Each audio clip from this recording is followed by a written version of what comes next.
Porque é um momento de muito trabalho, muito trabalho. Se for pensar no que eu faço, eu tenho um programa diário na Rede TV, de segunda a sexta, meio-dia. Eu tenho um programa semanal na Rede TV. Eu tenho meu canal próprio no YouTube. Eu tenho o projeto 4x4 também no YouTube, com a Ana Paula Henkel, o Guilherme Fiuza e Rodrigo Constantino. Eu escrevo para 2 jornais. Eu estou preparando o texto original do meu último livro, que eu estou relançando por uma outra editora. Estou preparando o meu curso de jornalismo. Estou preparando um outro livro, um inédito, para o ano que vem. Porra, tá trabalhando pra cacete. Meu dia ficou curto. 24 horas não tá dando. Não tá dando. Não dá. Entendi. Mas é bom, assim, 55 anos ainda dá para encarar. Assim, não tenho energia de quando eu tinha 30, 25, 20... Mas ainda tô aí pra guerra, né? Bom, você tem mais energia que eu, né? E eu tenho 30. Esse livro novo que tá escrevendo aí é sobre o quê? Não, o novo vai ser uma coletânea de todas as crônicas que eu escrevo para jornais. Entendi. E o último que eu estou preparando, o original, para relançar, para lançar uma segunda edição, é um livro que foi o último que eu lancei em 2016, dezembro de 2016, que conta a história da parte judia alemã da minha família. Parte do meu pai, parte da família do meu pai. O pai do meu pai era um judeu alemão que veio em 1934 para o Brasil, foi um dos primeiros a perceber ali o perigo que surgia com o Hitler. Entendi. Né, porque muitos judeus demoraram um pouco a perceber.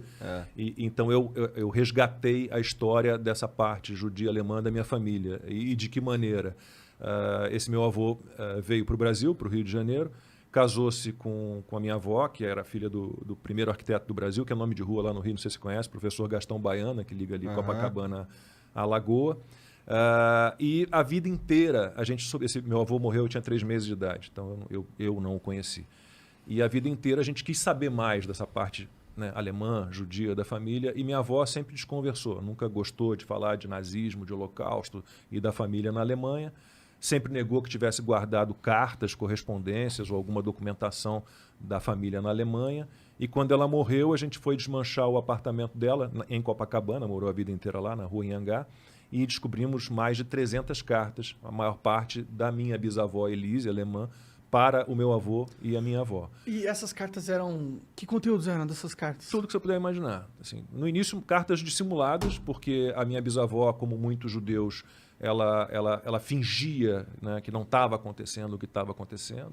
Né? Ela tentava se proteger de alguma forma. Né? Então, as cartas no início, você vê muita dissimulação, você vê que ela não está contando o que realmente está rolando na Alemanha. Mas a partir de um certo momento, aí realmente ela começa a contar. Então, basicamente de que maneira a vida dos judeus na Alemanha as vidas foram se deteriorando, né, com a segregação, com a perseguição, né, até a solução final, que foi o extermínio interessante demais, dos judeus.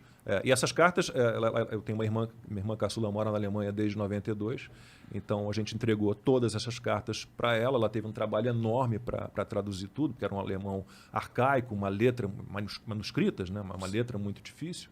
Ela traduziu tudo e começou a botar uma pilha em mim. Olha, a história é incrível, a história é sensacional, eu vou me aprofundar na pesquisa sobre a família, tenta se aprofundar no ensaio histórico ali, na pesquisa sobre o período, e aí reuni todas essas informações e usei essas cartas de várias maneiras. O livro se chama Cartas de Elise, uma história brasileira sobre o nazismo, e essas cartas, algumas são publicadas na íntegra no livro, né, porque elas são, né, representativas, né, emblemáticas daquele momento.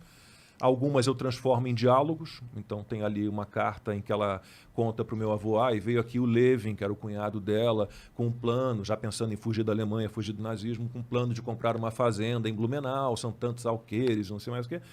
Aquela carta, publicá-la integralmente seria chato, então eu imagino o encontro do Levin com ela e eu faço um diálogo entre os dois. Então é um livro que tem uma carinha de romance, é uma história real, mas tem uma cara de romance, e algumas cartas só me deram informações, né, que eu diluo no texto. Isso acho que são documentos históricos, né? Sim. Isso aí. Acho que tem até pesquisadores que teriam interessados, né? Tem vários livros assim, né, de descendentes que conseguem reconstruir, né, reconstituir a vida. E o legal é que era da tua família, né? Não, e o bacana é que é uma homenagem, porque, por exemplo, os judeus, os nazistas foram implementando ao longo dos anos, né, desde a ascensão de Hitler, várias leis, né, de segregação contra os judeus. Então, retiraram os judeus do serviço público, retiraram os judeus das universidades como alunos e como professores, proibiram os judeus de frequentar bibliotecas públicas, cinema, teatro. Então, isso tudo foi num processo muito violento.